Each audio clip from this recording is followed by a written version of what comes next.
Very bright. Yeah. So state your name for the record. For the record?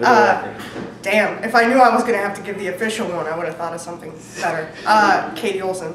Alright, so what have you been up to today? What have I been up to? I got a text from Danny saying this thing was going to start an hour later than it was going to start. Right. So I took a nap, and I came in here with my pumpkin spice latte, because I'm a gangster.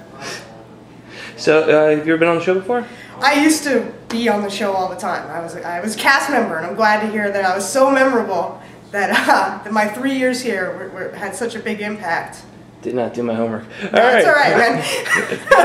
Alright, cool. I haven't done my homework yet today either, so we're fine. Alright, so I guess it's kind of like a homecoming. You have anything you wanted to... Yeah, that's pretty much it. It was like, come in and speak now or forever hold your peace, because the show is going away. So right. I'm the angry, bitter ex-cast member. Not really. I don't have the energy to be angry, but yeah, that's why I'm here. Alright, cool. Thanks for stopping by. You're welcome. At the party, and then Genevieve's dad shows up. Rob Davis shows up with a very nice man. We've hung out with him before. Yes. Sweetheart of a guy with his new lady friend. Yes. The young girl. He's now, old enough you know, listen, when you're yeah, when you're part of the 1%, you don't have to date in your league anymore. You know what I mean? You can bump it up a notch. Yeah, you've got a whole new league. Exactly. That's why I go to Columbia. Every day that I wake up, I'm like, one day I'll date someone so much hotter than I am. Every thesis statement is really that in subtext. Now, Rob's a great guy, and this is the first time we met his girlfriends in the past, and she's way younger than him. She's like... she's 30. She's 30-something. Yeah, she's and he's in his 60s. But both very nice people. So she shows up, and Danny starts chatting with her, but immediately, 3 seconds in, you're like, how old are you? Yep. And number one, you never ask that to a woman. That's not a question you ask to a girl. In that situation. No, you don't. No, especially in that situation. Katy was also asking how old she was. No. You liar. You were like, yeah, come on, man. Tell them how old you are. Because I was trying to make it less awkward. Because nothing you peddling liar. After you already asked. After you already asked, I was like, well, let's just let it out. Nobody cares. I'm like, ignore him. Yeah. Anyway. Way to switch sides. No, I'm not switching sides. I was never on your side. I never have been on your side.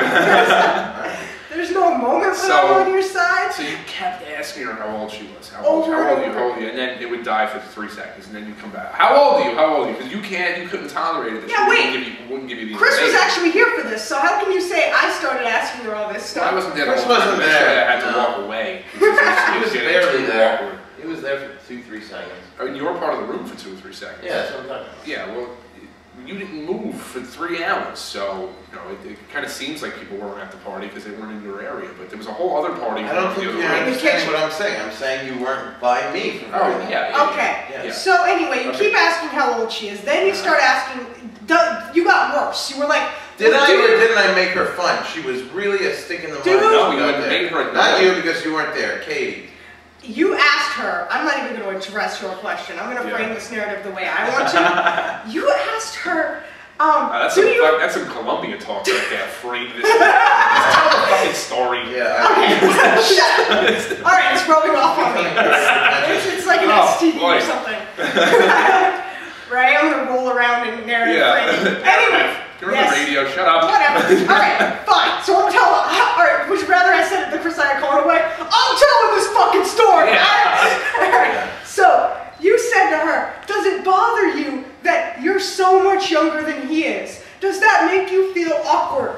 That's a question I had. That's much of a better way. That's what I said. To ask it. Okay, but still, it's still. I thought that was worse though, because now she's like, "Does it make you feel awkward that you're dating this old man?" Like, incorrect. Chris was right. It is better. I rest my case. Well, I think it's a more subtle way to ask the question, but it's still tongue-in-cheek, insulting. I got her age out of her. Yeah. I got an honest interview with a young gold digger. Reluctantly.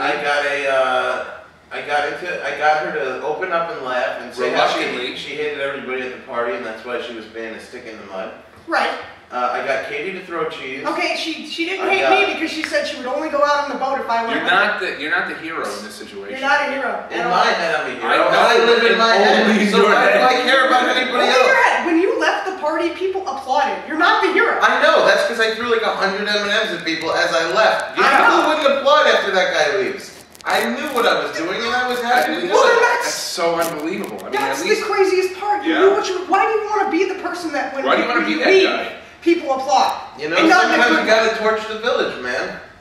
That's just how I feel. Why? Why if the villagers have been hospitable? Yeah, the villagers. I didn't like the You villagers. showed up like some transient guy on the road. The villagers were like, "Who is this dude? Oh, come to our inn and here's some food. And sit down in our chairs and enjoy our fire." And then you just started throwing the villagers things at them and left. It's so not cool. I hated the villagers. There's a They bomb the village on your way There's a out. sign in the village now that says, "Do not let this guy back into the village." You Oh, know? the owner has left the village.